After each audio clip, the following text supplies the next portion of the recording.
Family. Paano pumasok si Manay Lolith sa buhay? Siyempre kasi isa siya dun sa mga veteranong reporter, so nauna pa yun sa akin.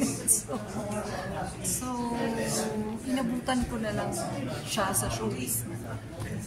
Do you have any... Ano naman ako, ano mensahe mo para kay Manay Lolith Solis? Di ba sinasabi niya? Sa kanya? Oo, kung may kaluluwa man. Di ba? Kay Manay lang talaga. Oo. I love you. Thank you for everything that you've done for us. Sa lahat ng mga press con, na pinuntahan mo, sinulat sa pool, support na namin. Napakabait yan sa amin, sa aming mag-asawa. What are your fondest memories po kay Manay? Halos lahat nakakatawa kasi, di ba?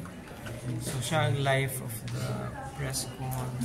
Kahit si Manay Lolith is kasi uso yung intriga. Parang kami hindi niya ginagawa. Hindi kami ginagawa. Hindi kayo intriga? Hindi. Out of respect. Sa amin yun.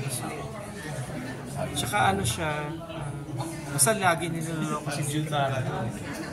Kasi dati yung pag hindi si Jun yung ano tawag doon? Yung may handle ng press con? Minsan si Jun. Lagi niloloko. Ang datong, di ba lagi? She's a character. She will do this. Ikaw, Mr. Regine, may naalala kang fondest memory kay... Naalala ko lang yung Eminem.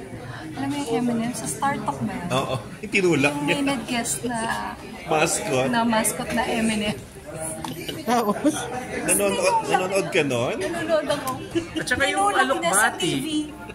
Tinulak niya yung red. Tapos natumba. Tapos hindi na makabang. Kasi bilog yun eh. Correct. So nag-land siya sa back. At saka yung mga bati-bati. Alokbati. Ito talaga si TV moment yun. TV moment. Yun ang naalala ko. I'm sorry. Celebrity kasi siya. You just came from Japan and how was the vacation? Well, ngayon, asa. Yes, Japan. Pagod. Oo, kasi lakad kami ng lakad. Pero okay naman. Okay naman. Masaya siya. Banding yan syempre with family. Yeah. Okay, thank you.